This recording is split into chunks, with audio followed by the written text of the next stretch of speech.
Ladies and gentlemen, carnage cravers of all ages, I would like to welcome you back. I have heard your pleas, I've heard your cries. Ken, why are there no new videos? Ken, what's going on? Hey asshole, are you alive? I am indeed alive, and I am very sorry for the large gap in production. I am back. I did run into some issues with my crew and with my equipment and whatever else. But my issues are not your issues. I am soldiering on, and I'm thankful for all of your emails and all of your tweets. And it was very nice to know that, even in the brief time that we were running before, that so many of you did enjoy what we were doing. So I am back. And the first thing I'm going to do is I'm going to talk a little bit of Star Wars The Force Awakens. It has come out. It is huge. It has smashed every domestic box office record that there is. They're talking about the possibilities of it even catching Avatar and surpassing Avatar for the global box office. It's got about $1.3 billion more to make before it can do that. But hey, it ain't opened in China yet. Well, we'll have by the time you're seeing this. But we're going to see what happens. In the meantime, what can I say about The Force Awakens? I'm probably one of the biggest critics of Star Wars movies you're ever going to find, because I grew up with the original trilogy and I loved it so much. And I'm on record ranting about the heartbreak and the fecal matter shower that I took when George Lucas did the prequels, and how much I hated them. They were horrid. They were abortions. It's a little strong. No, they were bad. They were bad. That being said, I was super excited and a little nervous about Star Wars Force Awakens, and I loved it. I absolutely 100% loved it. Now, that being said, I'm not going to sit here and tell you it's the best Star Wars movie ever made. It's not. It's not the best Star Wars movie ever made. I would say, I personally would put Jedi in that category, but I know lots of you would say Empire, and I can't argue against that. It's Empire and Jedi are, it's a matter of opinion at that point. But it is in the vein of the original trilogy, and it is that good. Because, seriously, you have the original trilogy, okay, Force Awakens, prequels, okay? And if I could put that hand lower, I would, but neither here nor there. All that being said, I see a lot of hate. I have been on the Twitter, I sound like I'm 90. I have been on Twitter, I have been just looking around Facebook. So many people are shitting on this movie. All they did was redo A New Hope, and they didn't There is a big difference between redoing something and paying homage. Yes. In a New Hope, there's a droid that carries some plans.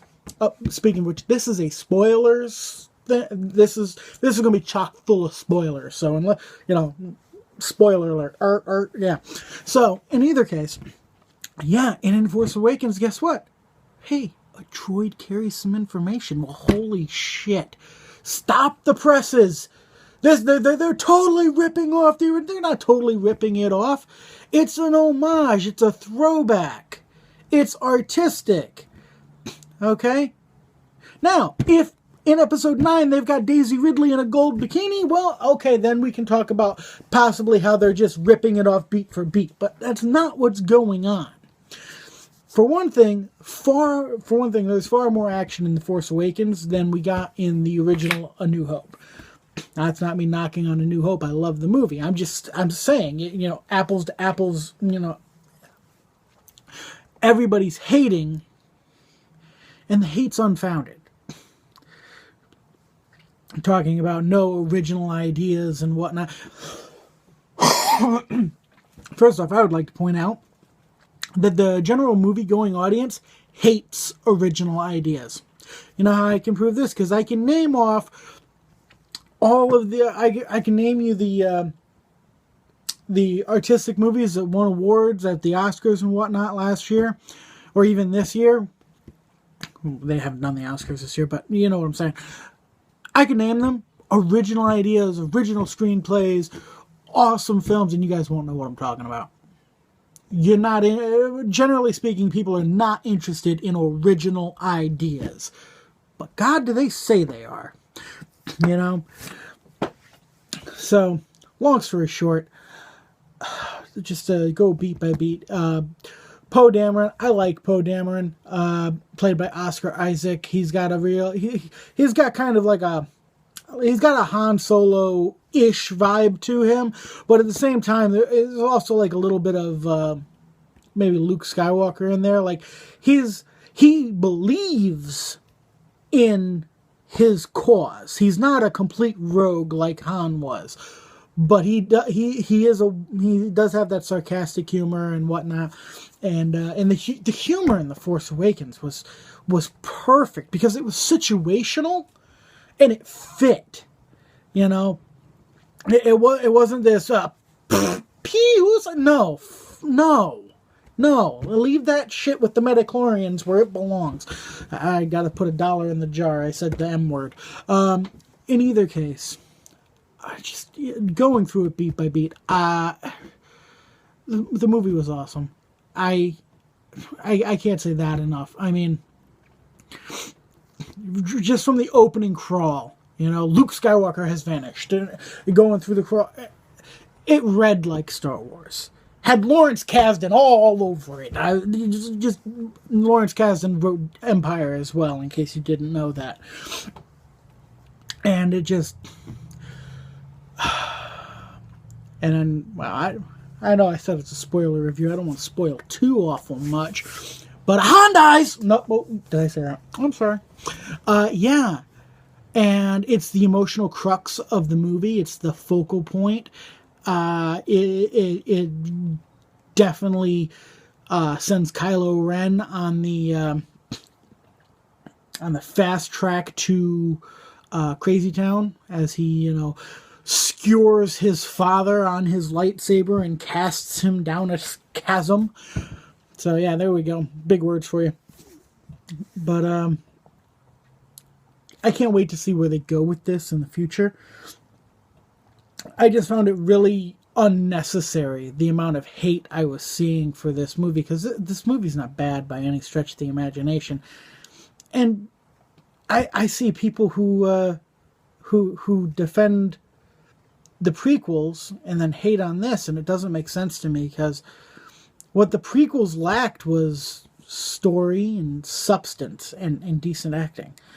And this, the performances were good. The story was deep and profound and kept you guessing. What people were complaining, I left the theater and I had more questions than answers. Well, duh! It's the first movie of a trilogy! Were you supposed to know everything? Like, seriously, what the...